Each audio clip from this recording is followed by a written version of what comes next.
السلام علیکم ورحمۃ اللہ وبرکاتہ۔ میرے پیارے آقا علیہ الصلوۃ والتسلیم کے پیارے دیوانوں، خاتون جنت حضرت فاطمۃ الزہرا رضی اللہ تعالی عنہا کی کنیزوں، کل کے درس سے ہم نے آغاز کیا اللہ کے نبی صالح علیہ السلام کی سوانح۔ اللہ رب العزت نے قوم سمود میں صالح علیہ السلام کو بھیجا جو انہی کی قوم میں سے تھے۔ آپ کی قوم کو آپ نے اللہ کی عبادت کی طرف پکارا اور باطل معبودوں کی عبادت سے آپ نے انہیں توبہ کا حکم دیا۔ آپ کی قوم نے طرح طرح کی باتیں بنائی اور آپ کا مذاق اڑایا، یہاں تک کہ صالح علیہ السلام نے انہیں اللہ کے عذاب سے ڈرانے کی کوشش کی، لیکن آپ کی قوم باز نہ آئی۔ وہ بار بار یہی کہتے رہے، صالح تو ہماری قوم کا ایک فرد ہے، اگر اللہ کو کسی کو نبی بنانا ہی تھا تو کیا صالح سے بہتر ہماری قوم میں اور کوئی نہ تھا؟ یعنی وہ لوگ صالح علیہ السلام کی صرف باتوں کا انکار نہیں کرتے تھے، بلکہ صالح علیہ السلام کے نبی ہونے کا بھی وہ انکار کرتے تھے۔ اب آگے قوم نے صالح علیہ السلام سے معجزہ طلب کیا، تم تو ہم جیسے ہی آدمی ہو، تو کوئی نشانی لاؤ اگر سچے ہو۔ آپ نے کہا، یہ اونٹنی ہے، ایک دن اس کے پینے کی باری ہے اور ایک دن معین تمہاری باری ہے، اور اسے برائی کے ساتھ نہ چھوؤ کہ تمہیں بڑے دن کا عذاب آئے گا۔ مختصر واقعہ قوم سمود۔ قوم عاد کے بعد اللہ تعالیٰ نے قوم سمود کو آباد کیا، ان کو لمبی عمریں عطا کی۔ وہ پہاڑوں میں بڑی مہارت کاریگری سے تراش تراش کر گھر بناتے۔ رب تعالیٰ نے ان کو خوشحال بنایا، مالی وسعت عطا کی، تو انہوں نے رب تعالیٰ کی نافرمانی شروع کر دی اور زمین میں فساد برپا شروع کر دیا۔ تو اللہ تعالیٰ نے ان کی طرف صالح علیہ السلام کو بھیجا جو ان کے قبیلے کے اشراف یعنی سردار قبیلے میں سے تھے۔ آپ علیہ السلام نے انہیں ڈرایا۔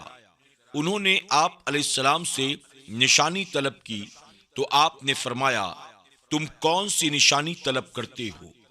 تو انہوں نے کہا، تم ہمارے ساتھ ہماری عید کے پروگراموں کے لیے شہر سے باہر ہمارے ساتھ چلنا۔ ہم اپنے معبودوں سے دعا کریں گے، تم اپنے معبودوں سے دعا کرنا۔ جس کی دعا قبول ہو گئی دوسرے اس کی تابعداری کریں گے۔ آپ علیہ السلام ان کے ساتھ شہر سے باہر تشریف لے گئے۔ انہوں نے اپنے بتوں سے دعا کی جو قبول نہ ہو سکی۔ ان کے ایک سردار جندہ بن عمر نے ایک اکیلی چٹان کی طرف اشارہ کیا جس کا نام کافیہ تھا۔ اس نے کہا، اس چٹان سے ایک اونٹنی نکالو جو حاملہ ہو، اگر تم ایسا کر دو گے ہم تمہاری تصدیق کریں گے۔ حضرت صالح علیہ السلام نے انہیں کہا، اگر میں ایسا کروں تو کیا تم ضرور ایمان لاؤ گے؟ تو انہوں نے کہا، ہاں۔ تو آپ علیہ السلام نے نوافل ادا کیے اور رب سے دعا کی۔ اللہ تعالیٰ نے آپ کی دعا کو شرف قبولیت بخشا۔ وہ لوگ دیکھ رہے تھے، پہاڑی چٹان میں بالکل وہی کیفیت پیدا ہوئی جس طرح کسی جانور پر پیدائش کے وقت ہوتی ہے۔ درد کی وجہ سے کراہنا، اضطراب وغیرہ، یہاں تک کہ ان کے سامنے وہ چٹان پھٹی، اس سے حاملہ اونٹنی پیدا ہوئی جس کے جسم پر اون تھے، پیٹ بڑا تھا۔ آپ کا معجزہ دیکھ کر جندہ بن عمر اور اس کے ساتھ چند اور لوگوں نے ایمان قبول کر لیا۔ باقی لوگوں کو ایمان لانے سے جواب بن عمر اور احباب اور رباب بن سمعر نے منع کر دیا۔ یہی دونوں شخص ان کے بتوں پر مقرر تھے، یعنی بت خانے کے ناظم تھے، اور تیسرا شخص یعنی رباب بن سمعر کاہن تھا۔ ان لوگوں کے سامنے ہی اونٹنی نے بچہ جنا جو 80 اونٹنی جتنا تھا۔ چونکہ صالح علیہ السلام نے رب کے حکم سے بیان کر دیا تھا کہ ایک دن پانی پینے کی باری اونٹنی کی ہوگی اور ایک دن تمہاری اور تمہارے جانوروں اور باقی جنگلی جانوروں اور پرندوں وغیرہ کی۔ اونٹنی اپنے بچے کے ساتھ جنگل میں چرتی تھی۔ اپنے باری کے دن اونٹنی اور اس کا بچہ سارا پانی پی جاتے تھے، یعنی کنویں میں منہ رکھتی تھی اور اٹھاتی۔ اس وقت جب پانی ختم ہو جاتا تھا، وہ دودھ اتنا زیادہ دیتی تھی کہ وہ لوگ اسے پیتے اور اپنے برتن بھی بھر لیتے۔ وہ اونٹنی گرمیوں میں وادیوں کے ظاہری حصوں میں چرتی تھی، تو اونٹنی کو دیکھ کر ان کے جانور وادیوں کے نشیبی اندرونی حصے میں بھاگ کر چلے جاتے۔ سردیوں میں وہ اونٹنی نشیبی حصے میں چرتی تو ان کے جانور بھاگ کر وادیوں کے بالائی حصے میں آ جاتے۔ انہیں اس صورتحال سے بہت مشکل درپیش آ رہی تھی۔ انہوں نے اس اونٹنی کو اپنی راہ سے ہٹانے کا فیصلہ کر لیا اور اسے مار دیا جائے تاکہ ہمیں اس سے نجات حاصل ہو جائے۔ اونٹنی کی کونچیں کاٹ دیں تو انہوں نے آپ کی تکذیب کی، پھر اونٹنی کی کونچیں کاٹ دی۔ صالح علیہ السلام نے انہیں پہلے ہی بتایا تھا، اس اونٹنی کو برائی سے مت چھونا ورنہ تم عذاب میں مبتلا ہو جاؤ گے، لیکن وہ باز نہ آئے۔ جب اونٹنی کی کونچیں کاٹ دی تو آپ نے انہیں کہا، اب عذاب قریب آ چکا ہے۔ تو انہوں نے اس کی کونچیں کاٹی تو صالح علیہ السلام نے کہا، اپنے گھروں میں 3 دن اور برت لو، یعنی نفع حاصل کر لو، یہ وعدہ ہے کہ جھوٹا نہ ہوگا۔ عذاب سے پہلے 3 دن۔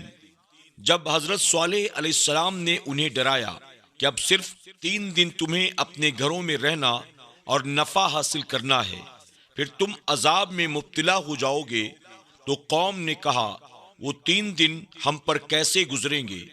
آپ نے کہا، پہلے دن تمہارے چہرے زرد رنگ کے ہو جائیں گے، دوسرے دن ان کا رنگ سرخ ہو جائے گا اور تیسرے دن سیاہ ہو جائے گا، چوتھے دن تم پر عذاب آ جائے گا۔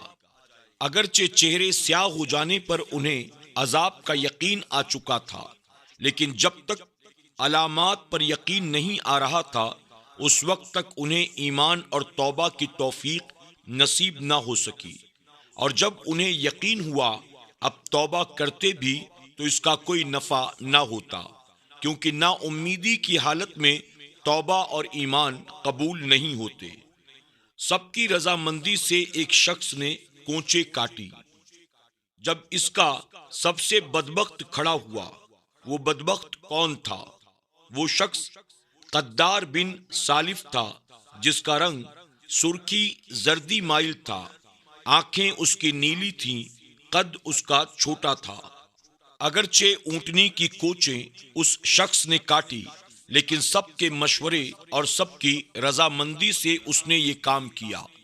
اس لیے قرآن پاک میں جمع کا صیغہ ذکر کیا گیا ہے کہ سب نے اس کی کونچیں کاٹی۔ یہی وجہ تھی کہ سبھی عذاب کے مستحق ہوئے۔ اگر صرف ایک کا فعل ہوتا، دوسرے اسے روکتے، اس پر خوش نہ ہوتے، تو ان پر عذاب نہ آتا۔ حضرت صالح علیہ السلام کو شہید کرنے کا منصوبہ۔ اور اس شہر میں 9 شخص تھے جو فتنہ و فساد برپا کرتے تھے، اس علاقے میں اور اصلاح کی کوئی کوشش نہ کرتے۔ انہوں نے کہا، آؤ اللہ کی قسم کھا کر یہ عہد کر لیں کہ شب خون مار کر صالح علیہ السلام اور اس کے اہل خانہ کو ہلاک کر دیں گے، پھر کہہ دیں گے اس کے وارث سے کہ ہم تو سرے سے موجود ہی نہ تھے جب انہیں ہلاک کیا گیا، اور یقین کرو ہم بالکل سچ کہہ رہے ہیں۔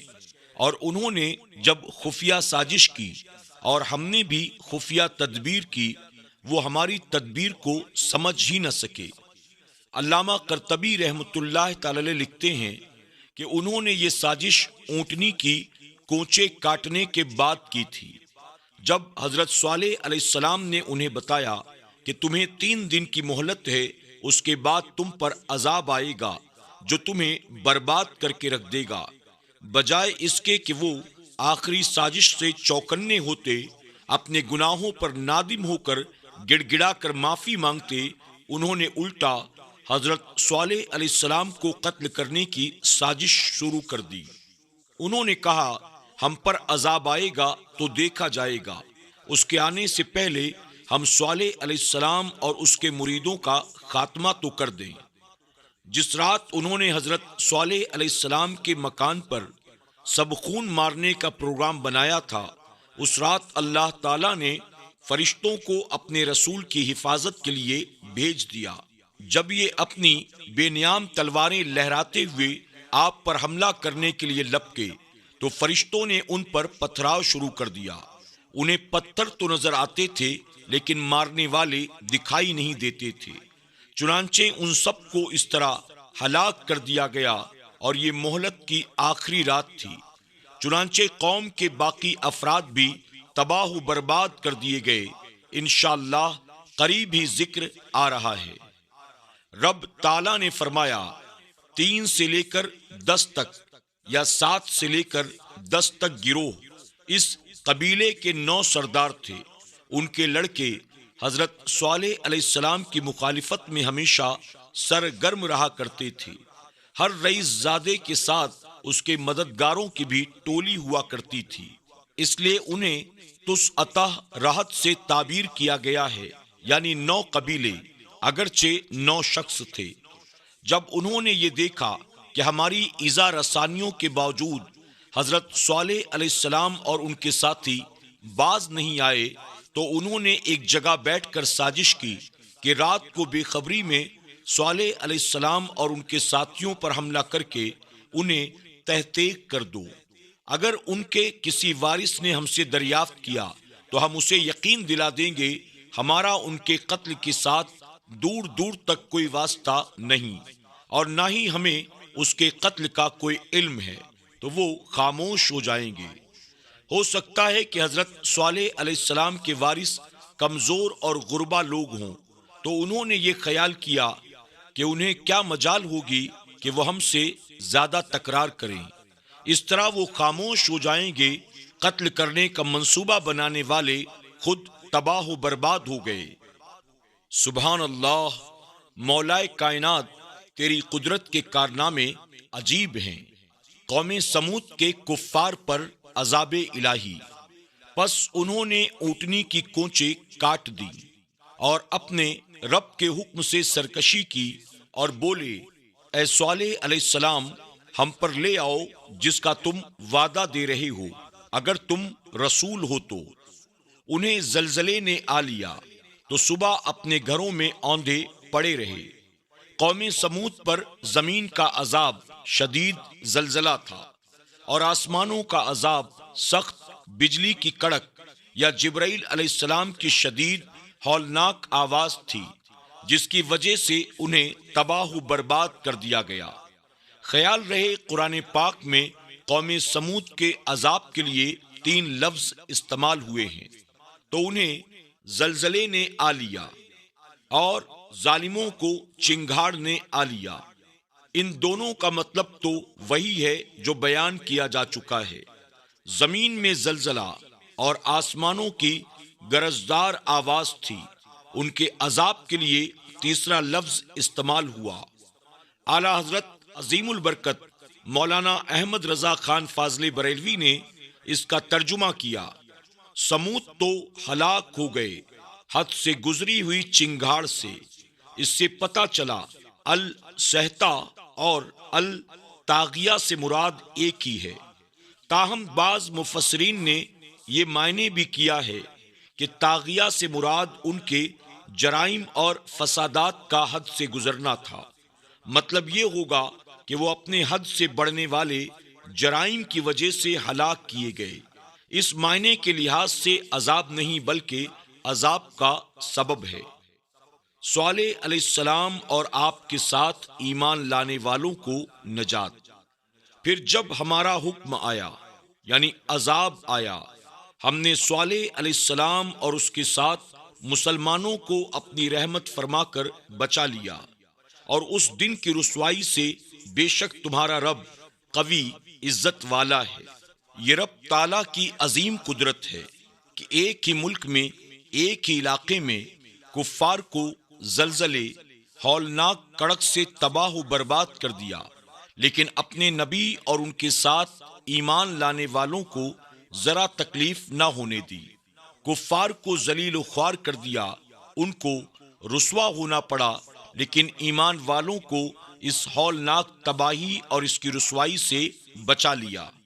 مسلمانوں کو چاہیے کہ اس واقعے سے عبرت پکڑیں اور اللہ تعالیٰ کے عذاب سے ڈرتے رہیں اور رب تعالیٰ کی عظیم قدرت پر کامل ایمان رکھیں۔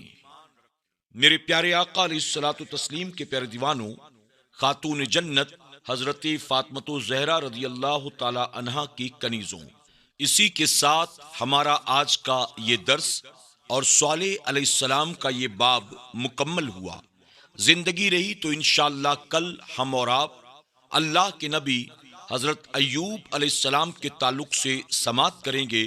تب تک کے لیے ہمیں اجازت دیں، اپنا خیال رکھیں اور اپنی دعاؤں میں ہمیں ضرور یاد رکھیں۔ السلام علیکم ورحمۃ اللہ وبرکاتہ۔